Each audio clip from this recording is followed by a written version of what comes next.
ce que l'on peut voir du monastère.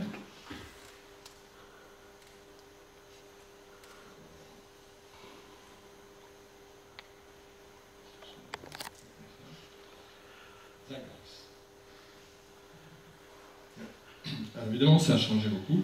Le monastère était plus petit, il y avait les murailles, etc. Mais après, il y a eu une cathédrale, avec, vous voyez, tous ces dômes magnifiques, qui restent un lieu très, très visité en Russie. Et donc, ce lieu restera longtemps un foyer de spiritualité, comme je le disais, même pendant la période soviétique.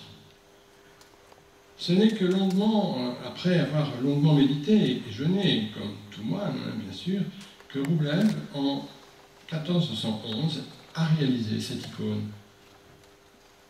Elle est perçue comme... Attends, j'ai du mal à gérer à la fois.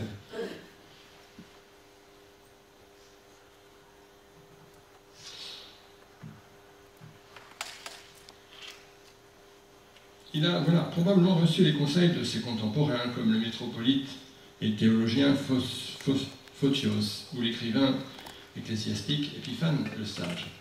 L'icône est peinte sur bois de tilleul, comme souvent les icônes, en 3 planches rassemblées. Elle fait à peu près 1,40 m de haut sur 112 de large. À travers ses formes et ses couleurs, Roublev est parvenu à révéler le message de Saint Serge.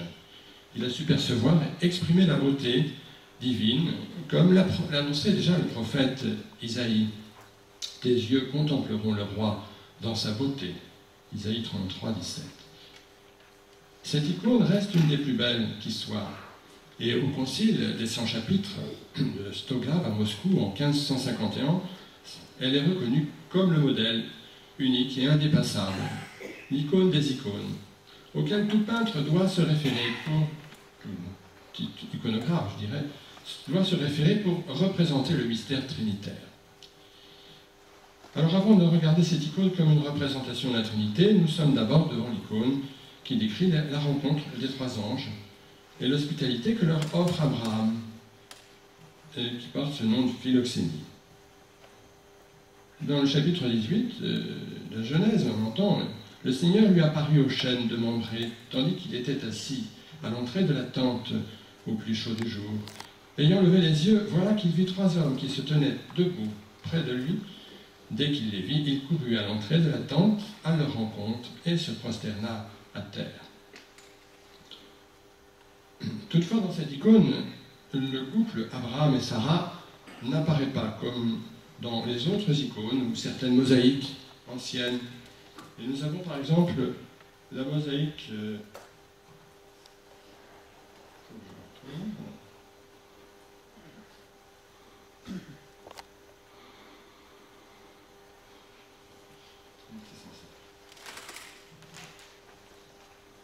cette mosaïque qui date, est très ancienne parce qu'elle date du 5e siècle. Elle est à Sainte-Marie-Majeure. Elle date du pontificat de Sixte III, en 432-440. Et le paysage est différent. La tente d'Abraham, voilà, ici, elle est là. Elle va être transformée en temple. Les 3 anges, donc Abraham et Sarah sont ici et préparent le repas. Le chêne de Mambré prendra lui aussi un autre sens, il est là, une autre signification. Et le veau, offert en nourriture, va devenir découpe, le veau qui est là. Alors, si je peux revenir rapidement.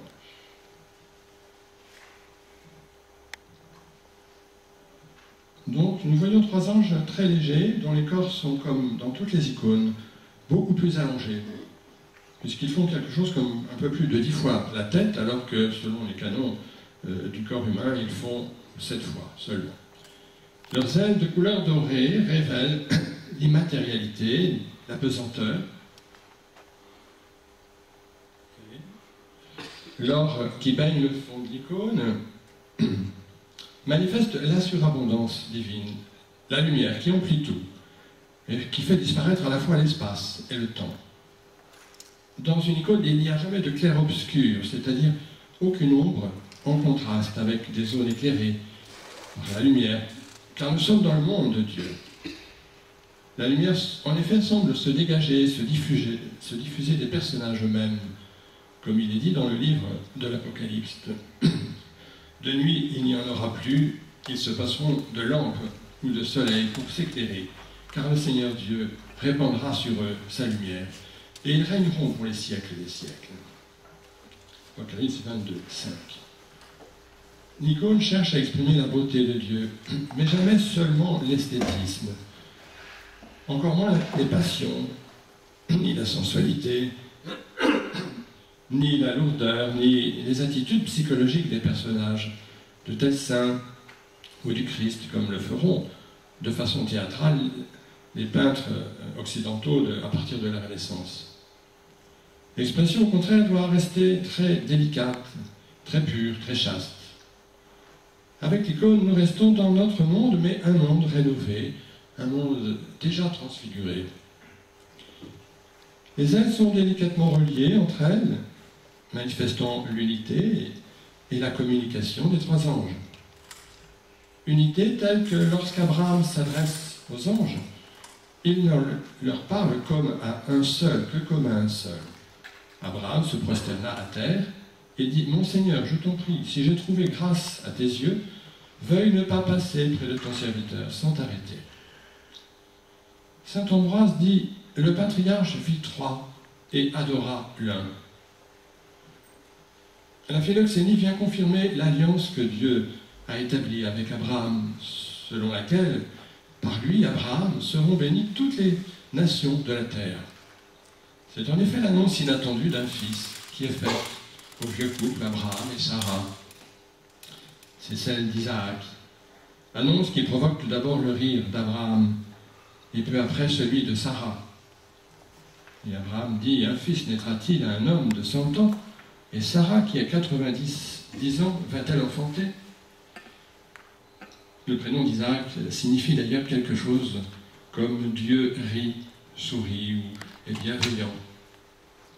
Mais face au doute et à l'interrogation d'Abraham, l'ange lui répondra « Y a-t-il rien de trop merveilleux pour le Seigneur ?»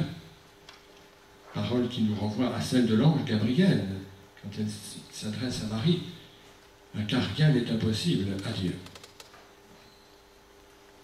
Donc nous quittons la Philoxénie d'Abraham pour cette icône de nouvelle qui nous représente, qui essaye de représenter la Trinité. Alors il nous invite à aller plus loin dans notre méditation. Ces anges qui représentaient les messagers, les angelos, à la lumière de la révélation, nous les voyons comme une théophanie, c'est-à-dire une révélation du Dieu trinitaire. Trois anges forment ensemble un cercle parfait. Si vous voulez, ça fait un cercle parfait, je ne sais pas ce qu'on parle, vous voyez là. D'ailleurs, dans le centre pourrait être presque la main de l'ange qui est au centre. Ce cercle évoque l'éternité, la divinité. On ne sait pas où commence le cercle, ni où il finit. Or, l'éternité est une réalité sans commencement ni fin. Les trois anges représentent symboliquement le Dieu trinitaire, ce Dieu 3 fois saint, comme il est dit dans l'Écriture. Quand Isaïe a la révélation de Dieu dans le temple, il voit des séraphins se crier l'un à l'autre « Saint, Saint, Saint, le Seigneur Sabaoth, sa gloire emplit toute la terre. » Isaïe 6, 3. Dans ces trois personnages qui se tiennent devant nous et s'entretiennent dans une parfaite harmonie, nous pouvons y voir le conseil trinitaire du Père, du Fils et du Saint-Esprit. C'est Dieu qui se laisse percevoir dans son mystère en trois personnes. Ces trois anges qui se tiennent devant nous, vus de trois quarts, apparaissent légers, bêtes, en apesanteur. Ils ont le même visage, le même sceptre, symbole du pouvoir royal, mais qui est exercé différemment selon chacun, comme nous le verrons. Ils sont nimbés de la même auréole, signe de leur égale dignité, donc leur bâton, vous voyez, le sceptre, chacun, leurs auréoles, déjà sur un or un peu plus foncé, et un autre peut-être un peu plus clair.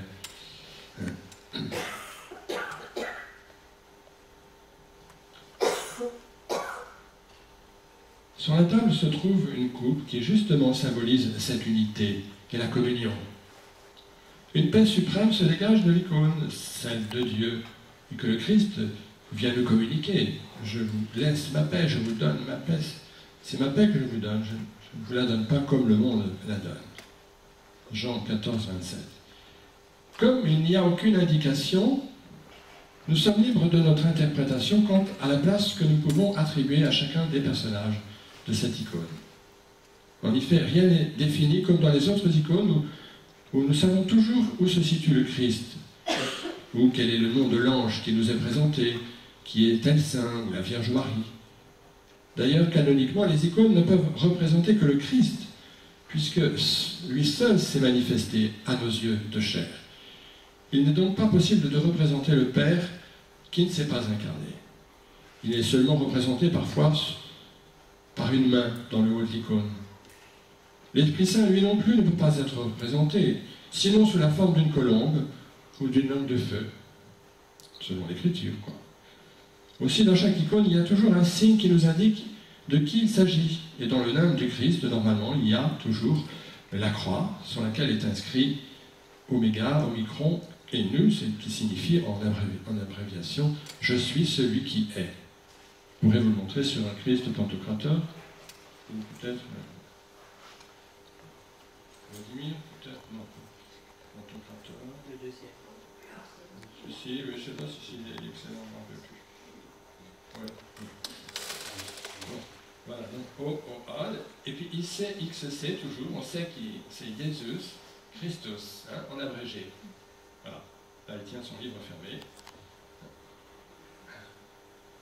Alors, s'il y avait la Vierge, on aurait Théotokos, Marie, Mère de Dieu.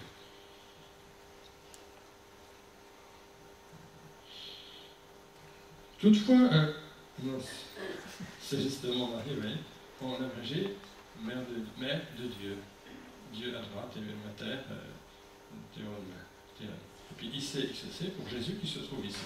C'est une Vladimir qui était faite par une iconographe que connais bien un de mes frères, donc il a été l'élève.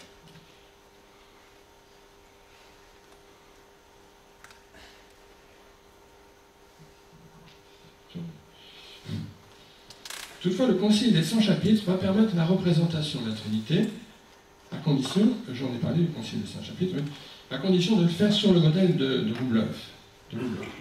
Il est interdit, par contre, aux iconographes d'indiquer quelles sont les hypostases, ou les personnes de la Trinité. Mais rien ne nous interdit, à nous, d'avoir notre propre lecture quant à cette icône. D'ailleurs, malgré l'interdit, d'autres icônes seront faites avec des inscriptions indiquant qui se trouve à cet endroit. Selon une interprétation à laquelle je me rallie, mais il y en a d'autres, dans cette icône de la Trinité, la personne qui s'impose en premier à nos regards, qui nous est au fond le plus immédiatement accessible, la plus incarnée, est au centre. Et nous pouvons y voir le Christ.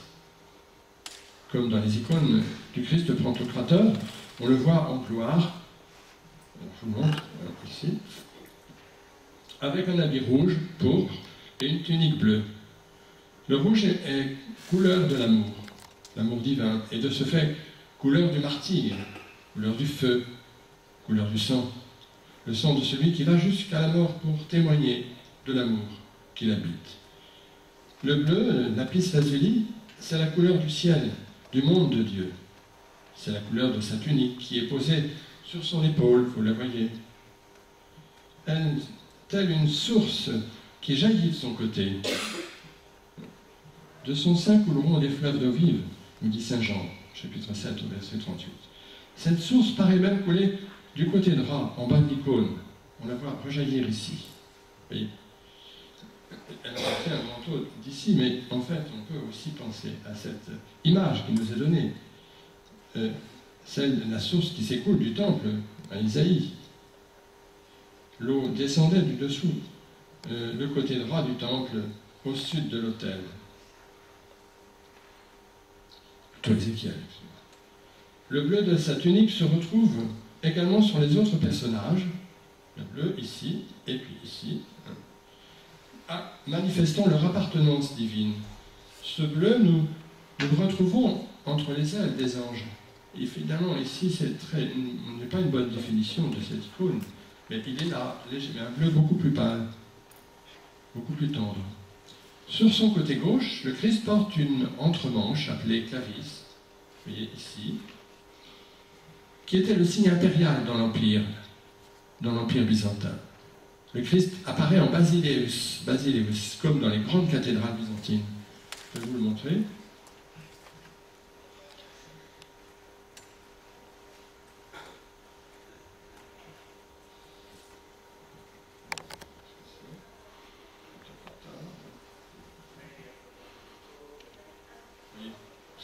Il s'agit à l'époque, au début du christianisme, de remplacer l'empereur. Hein. Le Seigneur, c'est plus l'empereur, c'est lui, le Christ, qui est mis comme ça au sommet de la basilique pour que nous le contemplions avec, voyez-vous, son étole, son clavis et sa tunique, avec les inscriptions. On sait très bien que c'est le Christ. Pour ceux qui ne savent pas, alors il y a la croix derrière, et puis là, le livre ouvert. Et les deux mèches qui sont ici sont là pour indiquer sa nature humaine et sa nature divine.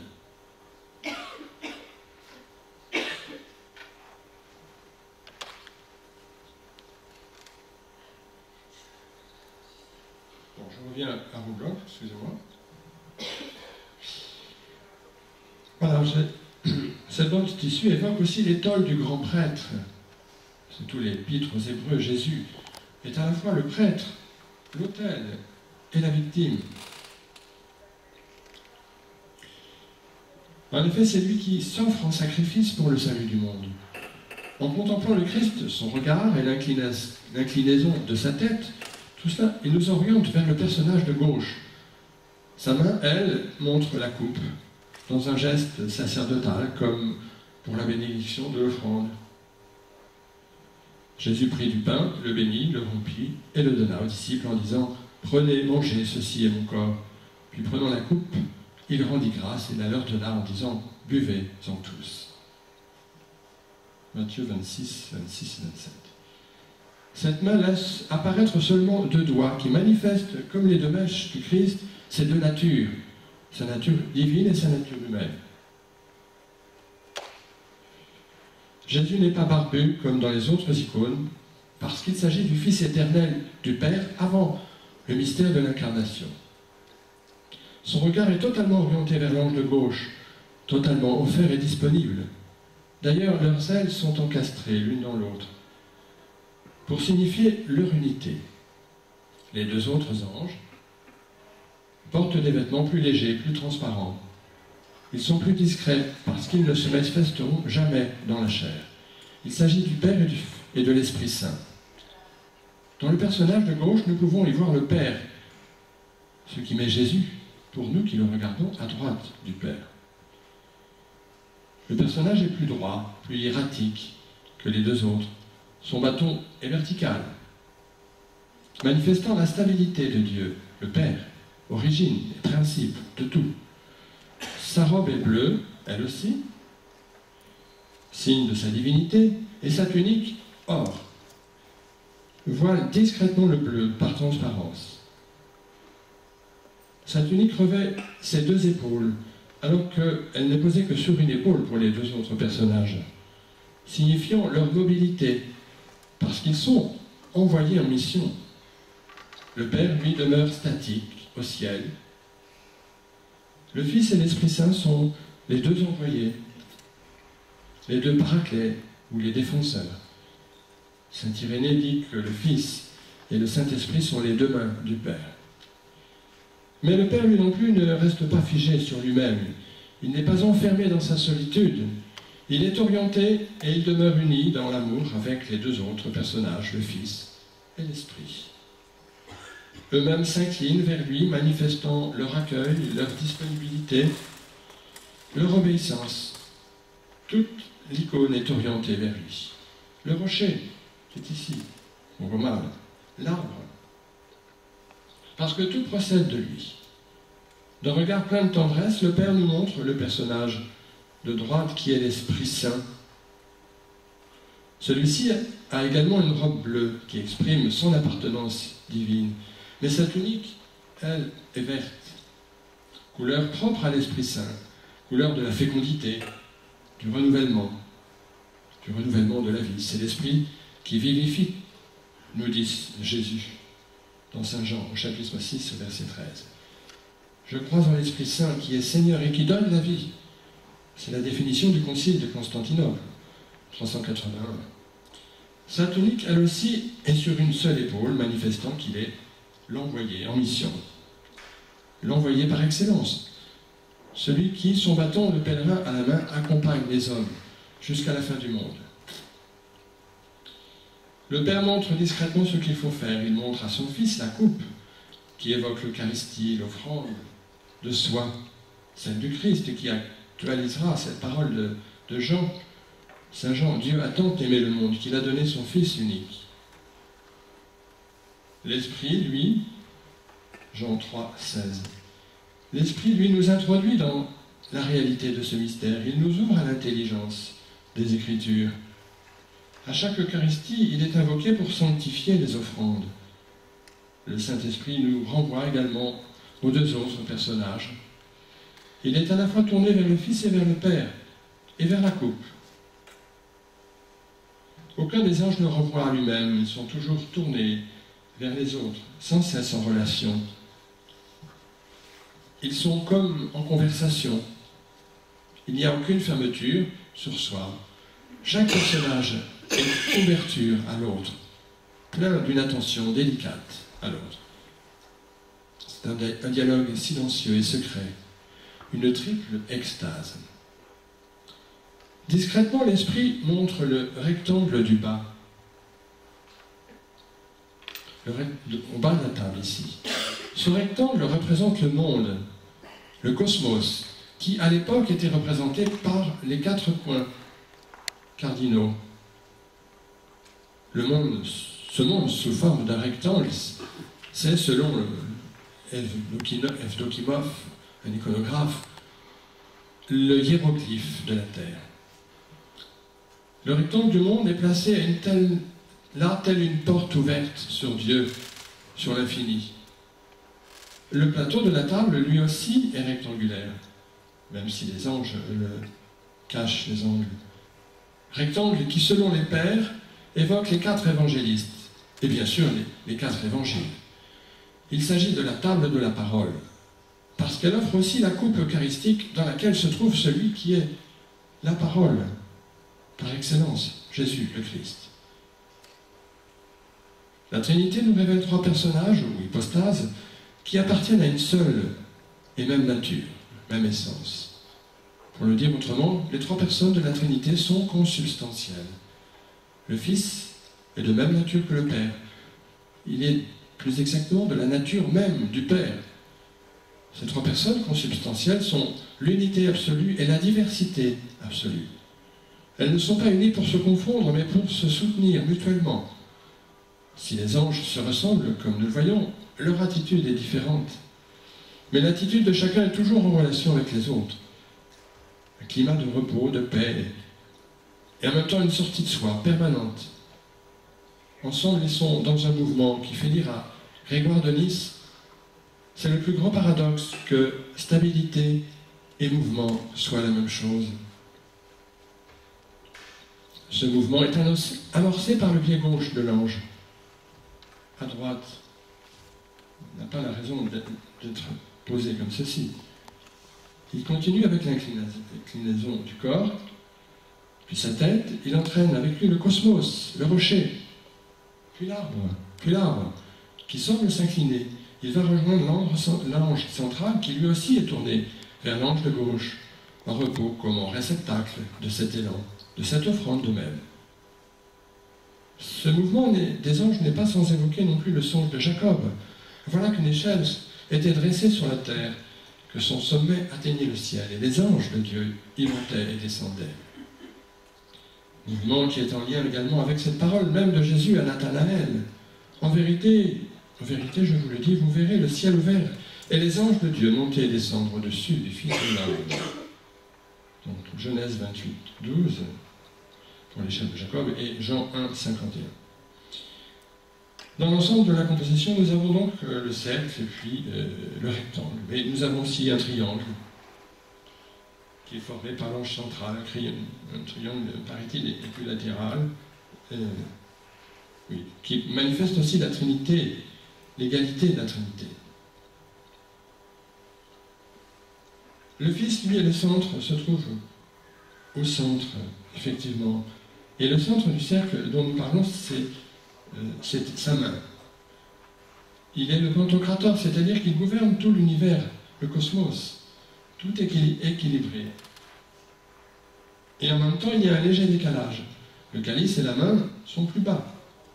Et la tête tournée vers la gauche contribue à ce mouvement de la composition. Le Christ a quelque chose de monumental qui capte nos regards. Son bras droit et l'inclinaison du cou expriment ce principe dynamique. Et l'ampleur de sa manche manifeste l'abondance, la générosité. Il n'y a pas de connaissance de Dieu en dehors de cette relation d'amour dans laquelle l'homme est invité. Le Père est la source, et c'est en cela qu'il est silence. Il est immobilité, acte pur. C'est le Père tout-puissant de notre credo, mais comme il n'est qu'amour, il ne peut se révéler que dans son être même, qui est un être de communion. Il se révèle éternellement, mais il ne le fait que par le Fils et l'Esprit Saint. Le Père s'exprime tout entier dans le Fils, qui lui-même est tourné vers le Père pour exprimer sa réponse.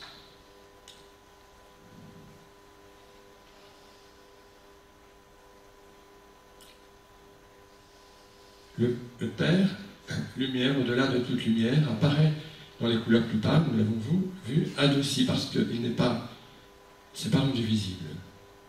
Il ne s'est rendu que par le Fils, tandis que l'Esprit Saint lui apparaît tandis que le Fils lui apparaît comme une flamme rouge et bleue, qui flamboie dans l'éclair, comme un éclair, un éclair éclatant vers à midi. Je suis venu jeter un feu sur la terre comme je voudrais que déjà il fût allumé. C'est la flamme du buisson ardent où Dieu se révèle à Moïse en révélant son nom, je suis celui qui est. Il n'y a donc qu'un seul Dieu en trois personnes égales, dont chacune porte le sceptre du pouvoir royal, mais il n'y a entre elles ni répétition ni confusion. Dans une deuxième partie, je vous parlerai du conseil trinitaire, comment il nous rejoint, et ce qu'il nous révèle aussi de notre salut. Le Dieu de Jésus-Christ est un Dieu qui se montre et qui se donne dans le même mouvement. Il ne se présente pas tel un Dieu jupitérien au-dessus des réalités humaines, inaccessibles, qui ne s'appliqueraient pas. Au contraire, Dieu s'expose, se rend vulnérable, comme quelqu'un qui veut aimer. Cette affirmation peut sembler théorique, mais la croix est là justement pour montrer le sérieux de cette révélation. Le Christ manifeste le don total de soi, le dessaisissement de lui-même, afin de laisser la place à l'autre, le Père, dont il est la totale transparence. Que Dieu soit Père de la création est commun aux autres religions, mais dans la religion chrétienne, dans la révélation, il y a cet aspect précis que Dieu est le Père de Jésus-Christ. Le Christ est le miroir du Père, dans lequel le Père se laisse découvrir, rencontrer, se laisse connaître. Le Père ne peut pas être sans le Fils, de même que le Fils ne peut pas être sans le Père. L'iconographe disait, si Dieu n'était que l'absolu, sans nom ni visage, rien ne pourrait lier et relier l'homme à Dieu. Jésus-Christ est le Fils de Dieu depuis toujours, mais ce n'est qu'un moment précis de l'histoire qu'il se révèle. Il y a donc une conception historique de la révélation incontournable, parce que c'est dans notre histoire que se déploie cette révélation. Le Christ a intercédé pour nous tout au long de sa vie, et par toute sa vie. La lettre aux Hébreux nous dit que tout fils qu'il était, il a pris de ce qu'il souffrit l'obéissance, Après avoir été rendu parfait, il est devenu principe du salut, de salut éternel. C'est la résurrection qui va confirmer que Jésus est Fils de Dieu et qui nous ouvre à la connaissance du Père. De même, ce n'est qu'après la résurrection, à la Pentecôte, que l'Esprit Saint nous est donné.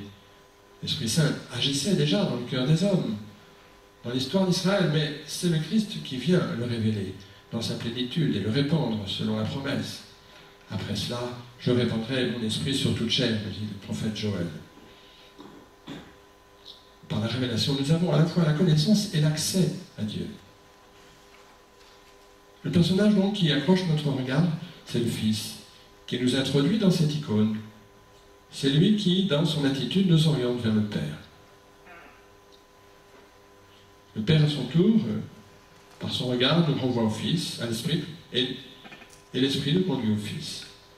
Mais il nous conduit aussi vers le Père, parce que l'Esprit fait de nous les fils dans le Fils. Vous avez reçu un esprit de fils adoptif qui vous fait vous écrier « Abba, Père ». Maurice Zindel dit « Ce qui est nouveau dans le Nouveau Testament, c'est que Jésus nous introduit dans la vie intérieure de Dieu et nous révèle Dieu bien plutôt comme cette richesse insondable de la lumière et de l'amour qui fait de toute la vie divine une éternelle donation. » Les trois personnes divines sont unies, mais elles ont une activité différente. Le hiéromane Cyril exprime cette différence en disant « Le Père est un peu plus créateur que les deux autres, le Fils un peu plus sauveur que les deux autres, et l'Esprit Saint un peu plus sanctificateur que les deux autres. » Chacun des personnages a son action propre. La création est une œuvre trinitaire dont le Père est l'origine. Le Fils, lui, est envoyé pour révéler à la création quel sera son terme. La création doit en effet retrouver le Père. Si le Christ, Jésus nous révèle que l'aboutissement est dans le Père, l'Esprit Saint, lui, a pour rôle de nous entraîner, d'entraîner toute la création vers le Père.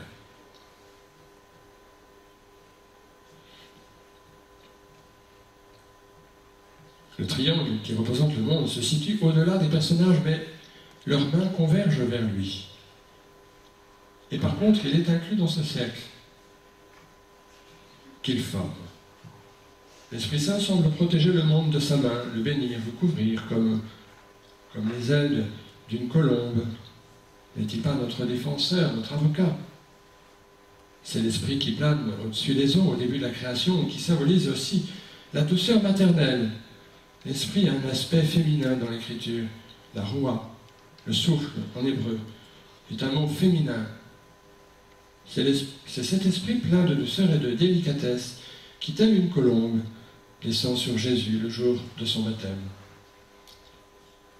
Au-dessus des personnages, il y a à droite la montagne, dans le prolongement de l'Esprit Saint. Montagne où Moïse, mais aussi Élie, rencontrent Dieu. Pour Élie, dans un bruit de fin silence. Montagne qui évoque également le mont Tabor, là où Jésus, le Christ, sera transfiguré et où il révélera sa divinité à ses disciples, à Pierre, Jacques et Jean.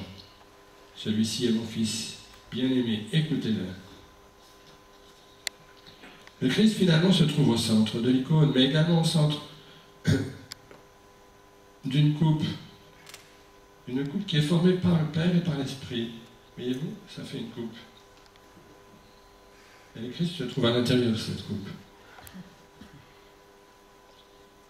Il est l'agneau immolé, l'offrande parfaite, l'Eucharistie. Au centre, au-dessus du Christ, se trouve un arbre, le chêne de Mambré, mais qui nous fait penser à l'arbre de la croix, arbre sur lequel le Christ sera crucifié, et dont la silhouette semble déjà un peu évoquée.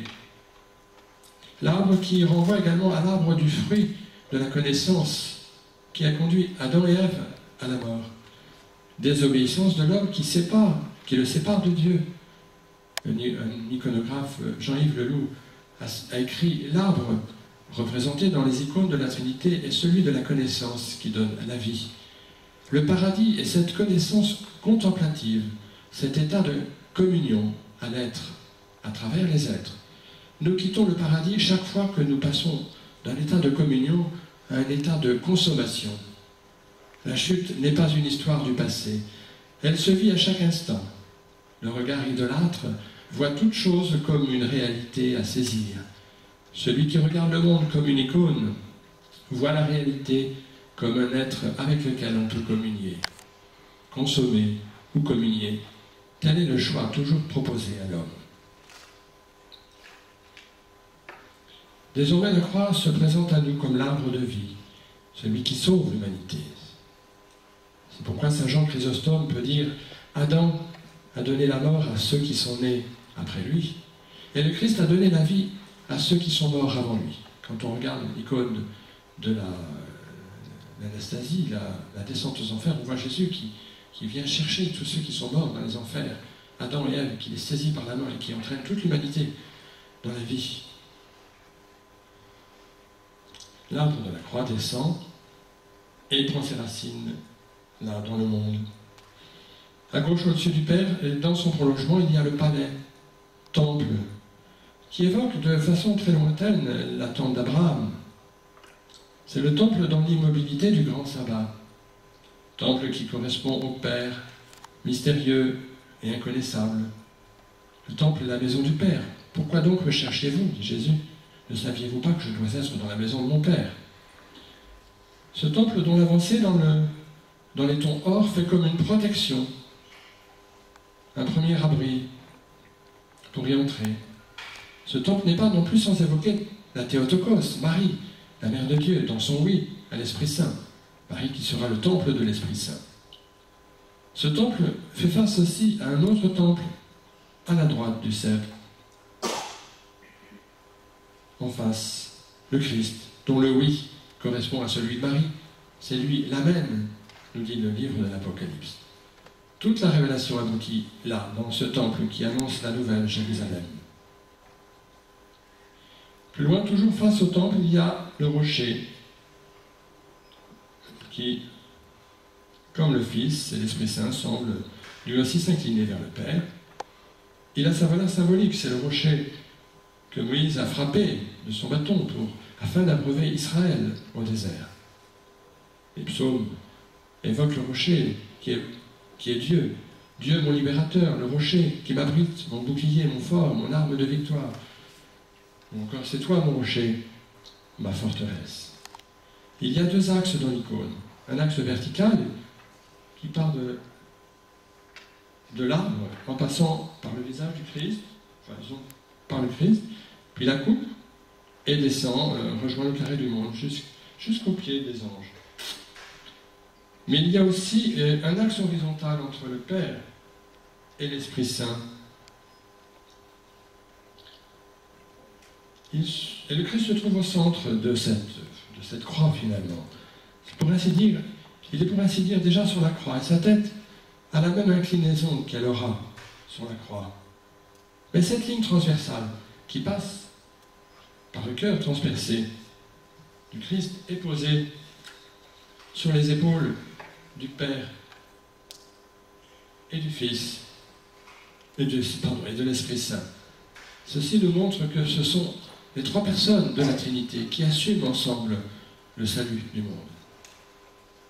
Parfois, nous voyons des paternités, où évidemment c'est en Occident, parce que, encore qu'on en trouve aussi en Orient, où on voit le Père qui est là, derrière le Christ, derrière la croix, pour signifier que le Père ne l'a pas abandonné, que le Père est là. Alors, est-ce que j'ai encore le temps de vous donner? Oui. Alors, par l'intermédiaire de l'icône, de cette icône, mais de toute icône, nous sommes invités à rejoindre le Seigneur, nous sommes là, invités à la table de la Trinité. Au chêne de Mambré, les trois anges ont mangé le repas préparé par Sarah et Abraham. Ici aussi, nous avons un repas. Mais cette fois, c'est Dieu qui nous convie et qui prépare ce repas. La place nous est offerte entre les deux anges, ici devant, face au Fils. En effet, accepter de recevoir Dieu à sa table comme l'a fait Abraham, c'est être certain d'être accueilli par Dieu à sa propre table. C'est l'accueil que Jésus fait à la Samaritaine. Si tu savais le don de Dieu, et qui est celui qui te dit « donne-moi à boire », c'est toi qui l'en aurais prié et il t'aurait donné de l'eau vive. Jean 4, 10. Ce repas auquel nous sommes conviés, c'est celui du Fils unique que le Père nous offre afin de nous sauver de nos péchés. Le veau offert par Abraham aux visiteurs nous est rendu dans le Christ, qui devient l'agneau de Dieu. Après avoir restauré l'icône, on a découvert un agneau dans la coupe. Cette coupe qui révèle un Dieu débordant d'amour pour sa création. Un repas qui évoque également le repas eschatologique, c'est-à-dire le repas final avec Dieu, les noces de l'agneau dans le livre de l'Apocalypse. En effet, le Christ nous dit dans l'Évangile, beaucoup viendront du levant et du couchant prendre place au festin, avec Abraham, Isaac, Jacob, dans le royaume des cieux. Jésus est appelé au martyr pour nous sauver. C'est pourquoi de ces trois personnes se dégage une ineffable tristesse. La croix est là. Pouvez-vous boire à cette coupe? Nous dit Jésus. Nous pouvons donc participer au festin des noces de l'agneau, puisque nous sommes invités à cette table. Maxime le confesseur dit que cette table est la coïncidence de deux fins, celle de l'homme aspirant à Dieu et celle de Dieu qui désire la déification de l'homme. Dieu est ouvert à ce qui n'est pas lui. L'homme, le monde, est en effet accueilli à la table de Dieu.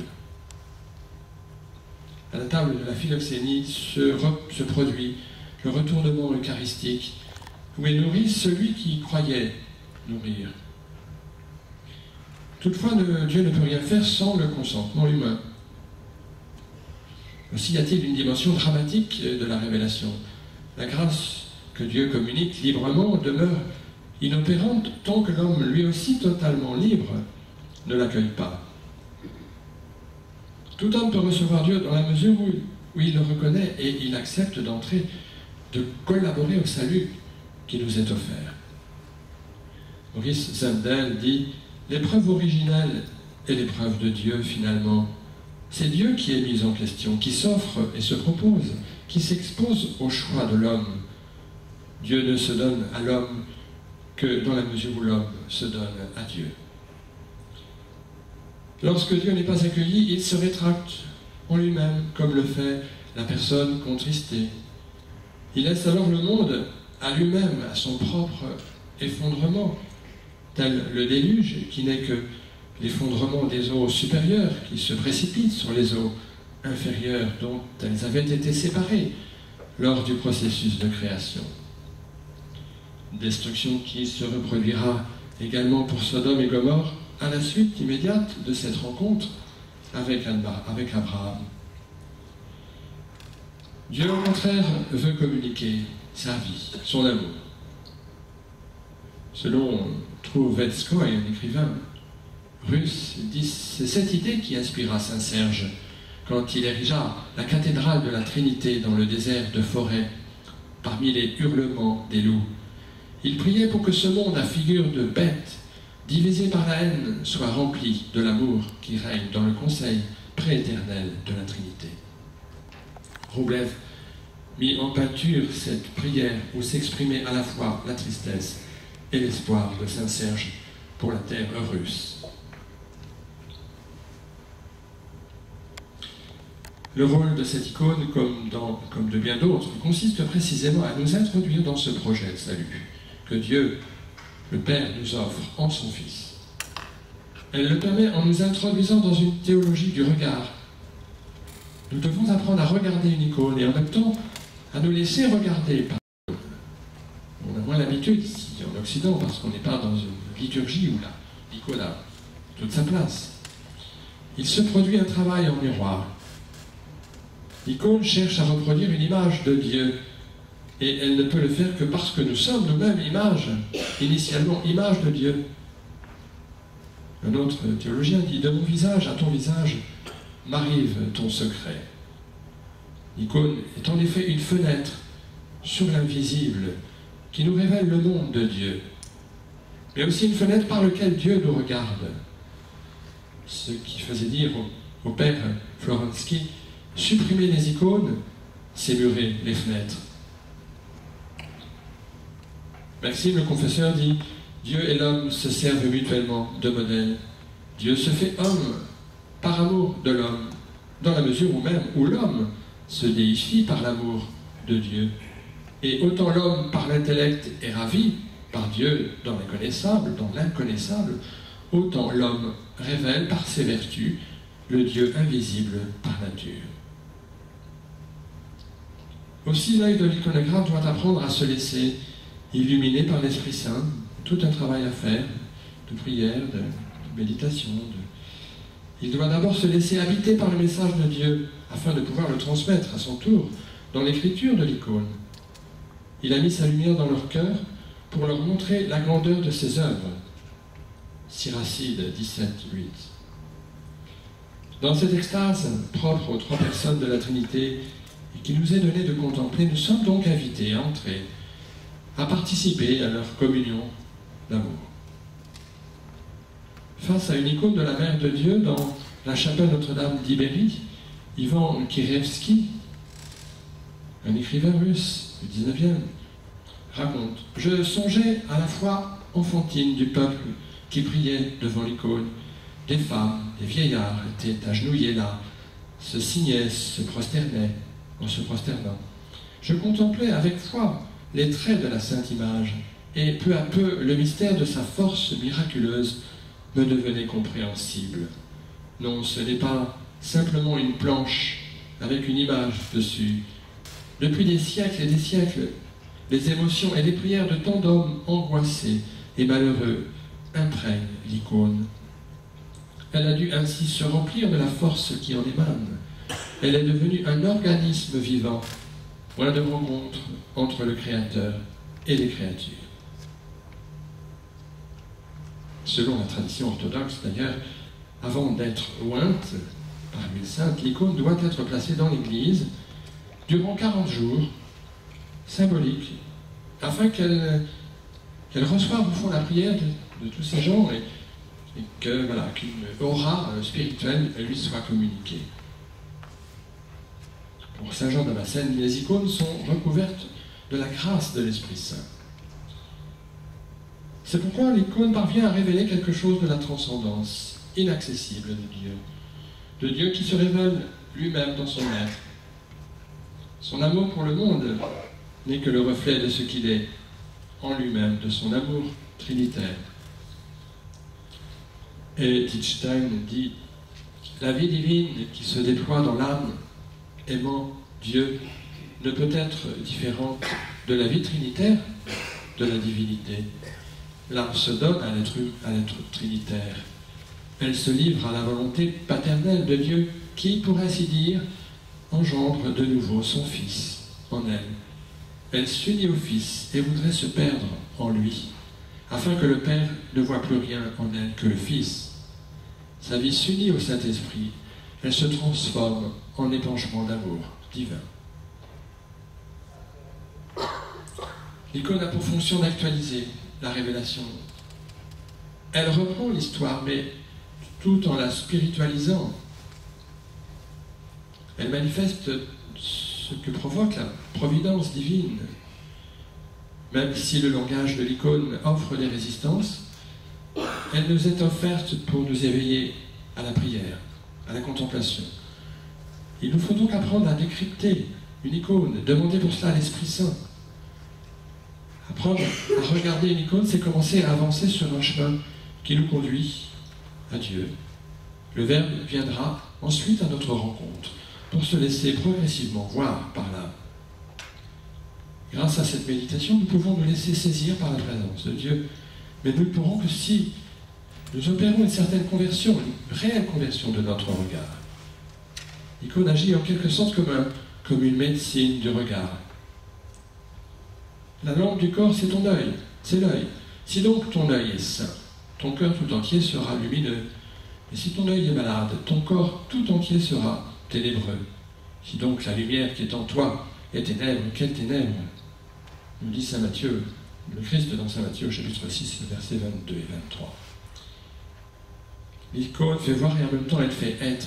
Elle opère une transfiguration de notre regard qui peut nous permettre de nous écrier comme saint Pierre lors de la transfiguration du Seigneur sur le Tabor. Il est heureux que nous soyons ici. C'est pourquoi d'ailleurs la première icône de l'iconographe reconnue doit être celle de la transfiguration. L'icône fait passer du visible à l'invisible. Elle manifeste, disons, l'invisible qui est devenu visible à travers le corps du Christ. L'homme est donc invité à se tenir devant Dieu. La table est ouverte pour qu'il partage le repas avec Dieu. Un repas qui n'est autre que Dieu lui-même qui se donne en nourriture. À la coupe, c'est le Christ qui est l'agneau. Voici l'agneau de Dieu qui enlève le péché du monde, dit saint Jean-Baptiste. Saint Maxime le confesseur dit « Il n'y a plus en toute chose qu'une seule et unique énergie, commune à Dieu et à ses élus. Ou plutôt, il n'y a plus que Dieu seul, dans la mesure où, comme il convient à l'amour, il envahit tout entier ses élus, tout entier. » À la galerie Tretiakov, l'icône de Roublev, où elle se trouve maintenant, continue à exercer son attraction. Et même pendant la période soviétique, où les gens passaient énormément devant cette icône dans la galerie avec les mamies avec leurs enfants pour les faire prier. Et alors le garde était là pour les faire passer plus vite. Allez, allez, ne restez pas. Ne restez pas. Mais voilà, elle avait toujours la même attraction. Roublev a parfaitement accompli dans son icône cette définition du peintre selon les Grecs comme étant l'écrivain de la vie. Socrate exigeait que le peintre sache rendre l'expression de l'âme en plus de la forme du corps. D'ailleurs, Roublev était surnommé le très ressemblant, à la fois par sa vie, l'excellence de l'homme, et aussi par la perfection de ses œuvres. Après son voyage à Zagorks, l'écrivain grec Kazantzakis raconte « Passons le grand porche, nous sommes entrés dans le monastère. » Là, l'icône est encore, c'est avant la Révolution, je pense, l'icône est encore dans le monastère. Nous sommes entrés dans le monastère. Au milieu de la cour, la porte de l'église. La porte de l'église. 3 anges sereins, les cheveux ondulés, liés par des larges turbans, assis sur leur trône devant une table. Ils se tournaient l'un vers l'autre, comme s'ils devisaient. Je suis resté saisi. J'avais encore devant moi l'âme éternelle de l'homme, simple, profonde, sans vains ornements. C'était la première fois que je découvrais une sainte Trinité si humaine, c'est-à-dire si divine, chaude, notre, sang de notre sang, non plus fixée dans le ciel impénétrable, mais bien sur notre terre. C'est notre regard sur Dieu qui contribue à notre sainteté. Et Saint Macaire dit, le Christ, le bon iconographe, pour ceux qui croient en lui et le fixent sans cesse, peint dans l'âme un homme céleste d'après sa propre image. Devant Dieu, Abraham commence, lui, à participer à la vie de Dieu. Il devient à son tour intercesseur en faveur des justes, ceux qui pourraient exister dans la cité de Sodome. Vous connaissez l'histoire, hein, où il va essayer d'intercéder, justement parce que Dieu lui donne le pouvoir. Un peu comme le fera Moïse, qui veut sauver ses condisciples malgré leur faute du veau d'or. Reviens de ta colère ardente et renonce au mal que tu as voulu faire à ton peuple. Face à cette icône, nous sommes à la place d'Abraham, pour cet instant propice de rencontre avec le divin, mais aussi pour ce qui va se poursuivre dans notre vie. Si nous avons su accueillir les 3 voyageurs, comme Abraham, ils reprendront leur route, mais avec nous, dans notre cœur, nous serons animés par la vie de Dieu et en mesure de mieux affronter notre devenir, quel qu'il soit. Nous serons plus aptes à le vivre, plus féconds. À notre tour, comme Abraham, nous deviendrons des intercesseurs pour nos frères, les hommes. Si le monde est représenté par ce rectangle devant l'autel, c'est parce qu'il est aussi le lieu où les reliques des martyrs étaient déposées dans l'autel. Ceci nous rappelle que nous devons nous aussi offrir notre vie au Seigneur, qui nous aide à y parvenir, là où il nous conduit. Et 2 mots de conclusion, et je vous lâche. Le Christ est l'image de Dieu invisible, dit saint Paul, Nous pouvons donc le contempler dans sa beauté, puisqu'il s'est montré, il s'est rendu visible à nos yeux. Et Dostoïevski a écrit « Il n'y a au monde qu'une seule personne parfaitement belle, le Christ, de sorte que l'apparition de cette figure incommensurablement, infiniment belle, est à coup sûr un miracle infini. » C'est cette beauté de Dieu transmise par l'icône qui manifeste déjà la transfiguration de l'homme. Beauté qui recouvre les déchirures de l'homme et annule la distance séparant l'homme du Christ. Ce que confirme l'apôtre Saint Jean quand il écrit « Nous savons que lors de cette manifestation, nous lui serons semblables parce que nous le verrons tel qu'il est. » Abraham a accepté d'offrir son fils Isaac en offrande à Dieu. Mais Dieu, voyant sa foi, lui a rendu son fils. Le Père, lui, nous offre son propre fils en sacrifice pour le pardon des péchés. Pourrions-nous refuser de l'accueillir?